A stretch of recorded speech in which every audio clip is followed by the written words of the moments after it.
Ta-da! Maya sleeping. What's that sound? I don't know. Tulog na naman ang aking prinsesa at nagpapa kami ng order. Medyo napuyat ang aking asawa, so tulog pa siya. Hinahayaan ko lang siya matulog muna. Okay, so kanina nag-pull out na ako ng mga orders. Ayan. Ito ay isang sweater Bon Jovi Forever para sa mga Bon Jovi fans. And then meron tayong sunglasses, cleaning cloth, sunglasses, reading glasses, nail polish na mga pa-order. And then ito, ano to, parang laruan, mystery, Funko. I don't know what kind of toy is that. Basta, ayan, mystery box, kumbaga. Mas mabigat itong isa. Ito, dalawang pants. Medyo madami-dami tayong damit na nabenta. Pants, dress, sando, jacket na pangbata, tatlong set ng underwear. Ayan, tapos meron akong dalawang set ng sapatos dito na nabenta rin. Ayan, at saka ito, mataas na sandals. Alright, let's do pack! Today is Maya's 4th month. So, mamaya pipicture na namin siya ng kanyang 4th princess costume. Kasi kanina umaga, nagsukat na kami. Sinukat ko yung ginawa ko. Okay naman. So, mamaya yung aming pictorial. Tapos, diretso na yung costume sa Etsy. Pagkasuot ng isang beses, after ng pictorial, ililist ko kaagad yung costume sa Etsy. So, nabanggit ko nga, diba, na nag-open ako ng bagong Etsy account para ibenta yung aking mga crochet items. And meron akong friend, si Iko Mama, na nagko-coach siya ng mga Etsy seller. Tapos, nagpalista ako sa kanya kasi wala na talaga akong time. So, siya, meron din siyang business talaga na parang VA siya ng mga may Etsy store. So, nilist niya yung lahat ng mga products ko sa Etsy. And I think she really have a good quality. She's really good. Magaling talaga siyang mag-list. So, quality listings, lahat ng listing ko sa Etsy because of her. Okay, you can. At dahil dyan, I just sold my first Etsy sales yesterday. So, kahapon na-ship ko na yung isa sa unang-unang nabenta ko sa Etsy. Walang ads yun. Usually, mahirap makabenta sa Etsy kung wala kang ads eh. Pero kahit wala akong ads, nakabenta ko. And I think dahil yun sa magandang quality ng listing. And I think it's kind of the same with any platform. So, kahit eBay, Amazon, it will help na makabenta kung talagang maganda ang quality ng iyong listings. Hindi ko man rin, at least mabibenta ko yung mga pinagagagawa ko na dahil nagaganchility naman talaga ako, 'di ba? Libangan ko ganyan. So marami pa akong ililist. In the future talagang kailangan ko lang ng oras para picturean pa yung mga natitirang products ko na hindi pa na-picturean. So, yun. Hi Lucas. Why are you hiding? Huh? Why are you hiding?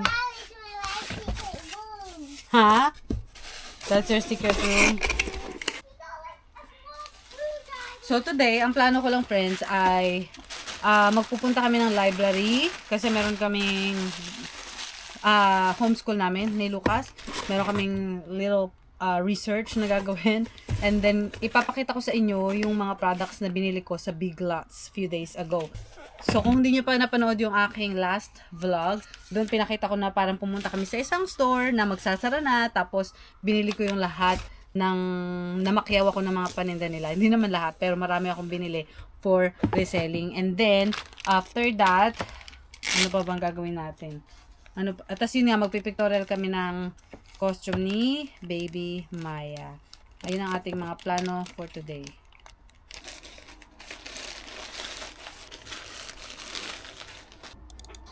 Tapos, alam ko merong nabenta si Mr. na can dispenser na bagong size. So, kukunin ko din sa loob. Baka gising na din siya. Pero kung gising na yun, lalabas yun eh. Why are you chasing him? I don't want it. We don't want. I was just playing. I know, but I think he's done playing. Let's go. Oh! Hey!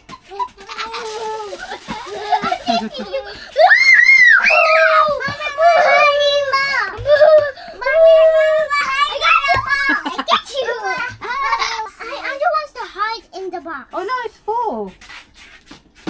It has mommy stuff, so. Oh my god, everybody wants daddy. Me first! Me first! Me first! Let me see how this one looks. Kising na yung asawa ko. Diyos ko, paglabas niya, Daddy, Daddy, yung dalawang bata, kaligalig. Tapos ako din, may kailangan ako. Ipapako na yung last na order. Pero hindi ito siya, kagigising lang. So, ito yung can dispenser ng asawa ko. Kung napanood nyo na yung mga dati kong napak, parang ano lang yun, 6 to 8 cans lang yung pwedeng ilagay. Pero ito, sobrang dami. Parang 14 or 16 na cans yung pwedeng ilagay. Pero syempre, para lang to dun sa mga malalalim yung cabinet or yung parang pantry.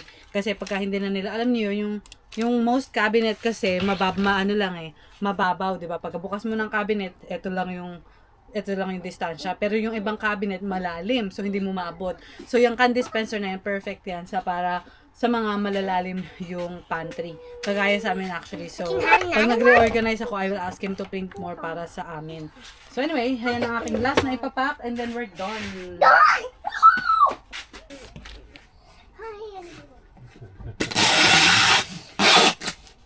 So we're going to the library pero dadaan muna kami drop off muna kami ng packages sa post office. And then we're gonna drop off the balikbayan box. Meron ako mga pinadalang mga damit sa Pilipinas. Puro damit ng mga bata. And then, we're gonna go to the library. Homeschooling muna kami. Ah! I'll show you the video later.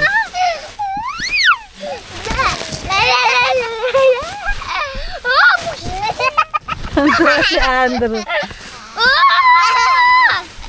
Actually,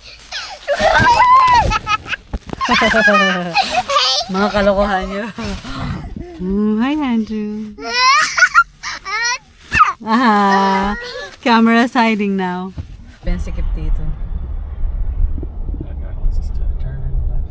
Oh, okay. No, I didn't. Bukas? Is this an animal? Yeah, it's like a bird, right? What? Oh my, look at that. Snake. Correct, snake. How about that? Oh, that part. What's that? Leg. Like, this is the joint. Joint. Remember, it's like this way. Oh. Like this way.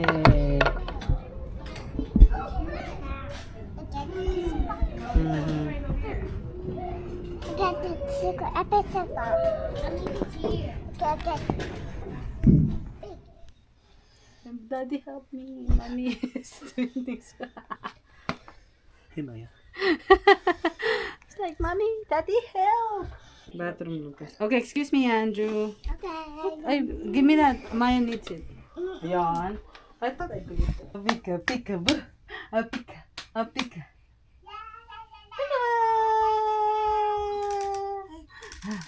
You. Hi.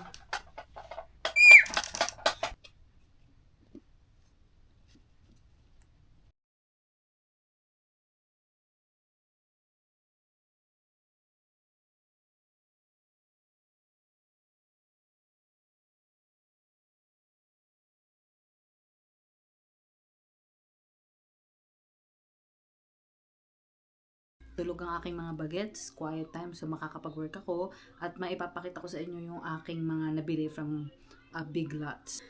Ito, marami ako nabili na ganito. Ang original price niya is $20, pero sa Big Lots, $7.99 minus pa yung closing sale, nasa $2 na lang. Nakita ko pwede ko siyang ibenta ng $15 to $20 sa eBay. Ito, sobrang dami. Sobrang dami nila na ganito. Ang bentahan nila ay $5.99 lang. Bili ko lang siya ng $1. Same price yan kung bibilhin mo sa Alibaba directly from China. Pagka binili mo yan, nasa $1 lang din plus the shipping pa. Ang nabili ko ay nasa 60 pieces. 60 pieces. Take to 20 pieces kada design. So, ito ay pusa, may aso, at saka 20 pieces din na fox. Ang gagawin ko ngayon, ipa-plastic ko sila ng ganito para paglagay sa storage, dun sa storage room ay maayos. Okay? So, ayan yung ating nabili. Ang problema ko pala dito is yung price tag. Ayan, kailangan kong tanggalin yung price tag kasi nakalagay yung sale price. Meron akong perfect size na plastic or ziplock. Ayan. Tapos, pagka natapos ko na, lalagyan ko sila ng code number or yung parang SKU number para alam ko kung saan ko sila i-store. So, ayan yung isang box. Tapos, sa kabilang side, ito, sa side na to, ay puro reading glasses. Puro ganyan na reading glasses. Parang isang stand siya ng mga reading glasses, diba? Sobrang dami. Nasa 258 na piraso. Sabi ko nga, meron akong supplier ng mga reading glasses, sunglasses before na malapit sa amin. Kaya lang, hindi na sila nagbebenta ng eyewear, so wala na akong supplier. So, constantly, I'm looking for liquidation na mga ganito, same brand. Ngayon, sinabi ko sa manager kung magkano usually yung bili ko sa mga ganito from liquidation. So, kung mapapantayan niya ako, bibilhin ko lahat. So, pumayag naman siya. Kaya, yan, binili ko lahat yung nandun sa isang stand. Medyo madami. Madami rin talaga. 5 o 6 na bag. Ayan. So, bala ko siyang i-plastic ng ganito. Meron din ako plastic para dyan. Kasi nga, ayoko siyang maggasgas. So, pa-plastic ko yan lahat. Dinadahan-dahan ko kasi magagasgas.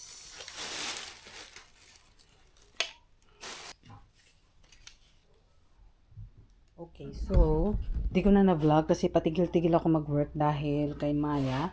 So, ngayon, ito na yung natapos ko. Napicturean ko na to. So, i-release ko na lang mamaya. Napicturean ko na rin yung mga ganito at napak ko na sila pa isa-isa. Ayan, nakita nyo. Nandiyan na yung lahat ng kulay. Yung truck at saka yung ganito. Lahat na sila ay nakapack. So, ready na siya na ilagay sa storage room. So, that was really productive. And then, yung mga reading glasses naman ay nasort ko na by grado.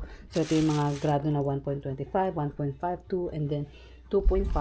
Tapos yung ang ginagawa ko sa kanila ay ginugroup ko sila ng ganito kasi bala ko sila i-list as group, parang lot of 2. So halimbawa ito 2.75 na 2 piraso. Magkaiba sila ng style pero pinagsasama-sama ko yung mga similar na style. So for example, ito parehong pambabae. Tapos ito ay puro mga panlalaki. Ito yung mga may frame or mga plastic yung frame. Tapos meron akong parang metal frames. Ganyan. So, ganun yung ginagawa ko. Same grado and similar na style. So, nakaganyan siya, naka-open kasi ililist. Gising na si Maya. Sakto. Okay, so yun lang, papakita ko lang talaga yan. So, pag nakabukas yan, hindi ko pa sila kino-close kasi pipicturean pa. So, parang ginroup ko lang talaga sila para pagka-picture, dire-diretso na, mabilis na lang. At saka para hindi na rin talaga sila maggasgasan para hindi maggasgasan din. Kaya gustong-gusto ko talaga sila isort. Okay, so bukas na to siguro itong 4 na grado. At ito pa, may mga blue light blocking glasses din nakasama. So, yan, di ko pa naayos. Pero, konti lang naman. So, bukas na yan. Ayan, bukas na. Gising na rin si Maya. So, sakto. We're gonna make Sushi! yeah, we're having sushi party.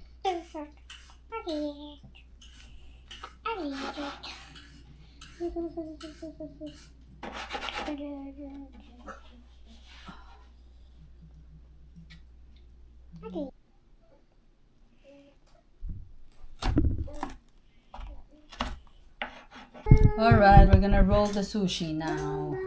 I'm gonna teach Lucas how to roll the sushi. So first you put that, No, mine. I will roll it for a second a little. like spread it out and make it flat like that. So that's a maki. It's the type of sushi where it's like the green part or the seaweed is the outside. But what we're gonna do is California roll, right? And California roll is the opposite. It's called uramaki. Uramaki? Yeah. So the rice is gonna be outside. So it's like inside out. Inside out. Yeah. So now you can put all your ingredients. You need the avocado, cucumber, Oh, I was crab meat. Pushing. Itamay. Itamay. I keep forgetting because Okay. you did it earlier. Okay. Don't let's forget find to out. what this. Okay. Now you're gonna roll the second one. Okay. The taste. You see the roll? It's not tight enough. I think that's that I can do. You can put her here in the high chair. I feel like there's a lot of Try this, Daddy.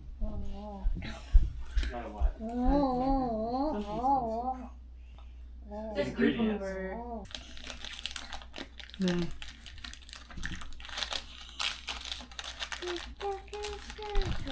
Okay, I have to do it. Sorry. When I finish the first round, then you can do the rest. I eat.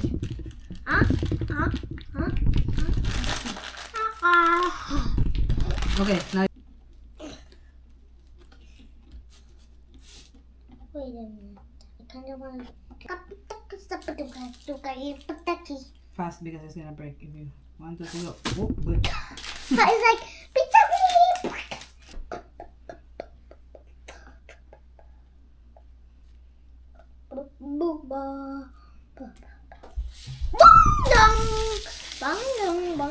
How is it? It's fine. Before the camera turned on, I said I liked it. And then I said, turn Oh, on the turn on. camera. It's just he didn't realize it's really studying. Which one? Whatever we learn about sushi. Because it's not reading and math. Yeah. So we're trying this new thing with Lucas kasi nga homeschooling kami. This is, they call it the unit study. It's very common with homeschoolers kasi nga parang ayaw nilang gawin yung typical na homeschool, school setup, puro sulat, basa, libro, ganyan. So, nagtanong ako kay Lucas kung ano yung interesado siya. So, interesado siya pag-aralan ng sushi. So, we explore sushi. We get books about sushi and related books. Anything that's related to sushi. So, of course, we make sushi. We kind of improve our vocabulary in terms of naming things associated with sushi. And then we kind of learn about, history of sushi. And then chopstick was mentioned, Japan, right? Geography. We learned about the history of chopstick. And then because of that, we learned about China. So, ayun. Ayun yung mga pinag-aaralan namin recently. Na parang hindi niya naiisip or hindi niya na-feel na nag-aaral kami. Na parang nag-explore lang kami or naglalaro or nagkukwentuhan lang. Which is good, diba? Which is good naman. Pero for me, so far, I think, I don't know if I like the unit study. I think, in general, Yeah. a good thing for Lucas would be food and nutrition. Cook. Yeah. And then you learn about the food we're cooking and why you should eat certain foods. Yeah. He's okay with cooking. And, explore new foods. Stuff like that. Also pala, the best part of, ang pinaka nagustuhan palang topic ni Lucas about sushi is when we learned the chopstick. Pinag-aralan or nabasa namin about chopstick is yung, una, paano gumamit ng chopstick. Pati, kung ano yung mga superstitious belief na related sa paggamit ng chopstick. Like, bawal yung yung itatayo yung chopstick sa kanin kasi mukha siyang incense. Parang, it's calling for death. Parang ganun daw. So, yung mga ganun binasa namin ni Lucas, mukhang interesado siya sa... That thing in the Philippines? What, incense? No. Chopsticks. I learned it in Vietnam daw. Yeah. So, parang interesado si Lucas dun sa topic na yun, na parang marinig yung whys of, or yung parang, yung mga rules ba, kung bakit bawal gamitin yung chopstick in a certain way. Although, of course, I explained to him na that's just kind of their culture, Chinese culture, so we don't necessarily have to follow them. But if we will, in the future, be in China or around Chinese, we at least, be considerate. So, I kind of enjoying unit study in that manner, but I don't know, we're still exploring and he's still, early age. I feel like sometimes we're doing too much, but Lucas is okay with too much stuff sometimes. yeah, Lucas is okay with too much. Lucas is good with his studies. As long as it's not a reading, writing. Even he's good with that. Like, he can read, actually. Yeah. Like, he just gets some of the words wrong. I'm not even singing. Hey, Lucas, I like your sushi. I like your sushi. It's good. Oh, I have wasabi and soy sauce. See my wasabi over there? It's green. I know, that's spicy, right? Yeah. And that's why it's a wasabi? What's that? I mix wasabi and soy sauce together. And I dip it in. So thank you. Like this. Thank you for the sushi, Lucas. Hey, guys. Thank you for watching. Bye-bye. Bye-bye.